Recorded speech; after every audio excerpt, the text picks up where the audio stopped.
আমি প্রস্তাব করছি।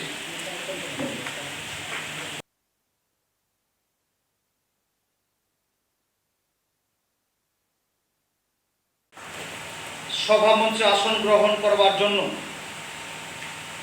তফসিলি মোর্চা অতিথি যারা আছেন তাদেরকে আমরা বরণ করব।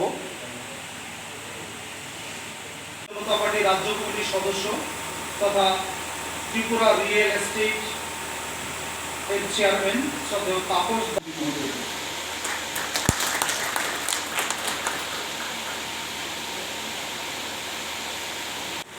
সাথে মঞ্চে আসন গ্রহণ করার জন্য বিনীত অনুরোধ করছি ভারতীয় জনতা পার্টি খোয়াই জেলা বায়োফ্লক্সের মাধ্যমে মৎস্য উৎপাদন এবং তার জন্য ট্রেনিং সেন্টার করা, তাতে ত্রিপুরা রাজ্যের বিভিন্ন প্রান্ত থেকে আমার মৎস্যজীবী ভাইয়েরা বা মৎস্য ব্যবসায়ী উৎসাহী নওজওয়ান ভাই বোনেরা সেখানে থাকার ব্যবস্থা রয়েছে, থেকে খাওয়া দাওয়া করে মানে লজিং ফুডিং সব ব্যবস্থা আছে। আর বায়োফ্লক্সের মাধ্যমে কীভাবে মৎস্য চাষ হয় সেটা আমরা করতে পারবো না।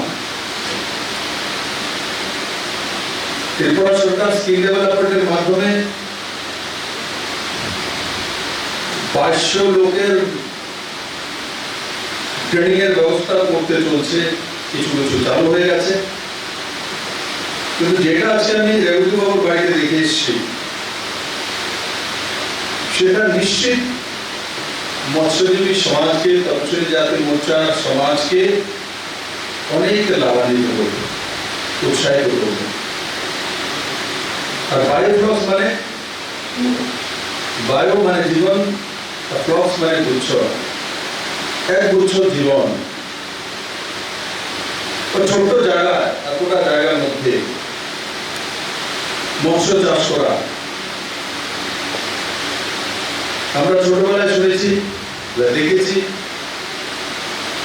একটা পুকুর হতে হবে, দিঘি হতে হবে, জলাশয় হতে হবে, তবে মাছের চাষ হয়, নাহলে মাছের চাষ করা যায় না। এখন টেকনোলজি বলছে এই দিঘিগুলি তত লাভ দিতে পারে না যতটা লাভ এই বায়োফ্লক্সের মধ্যে ছোট ছোট এরিয়াতে দেওয়া হয়। তার মধ্যে খরচাও কম। কমসে কম মৎস্য চাষ আমরা যেই পদ্ধতিতে করি আমাদের প্রথাগত, তার মধ্যে তফাৎ রয়েছে।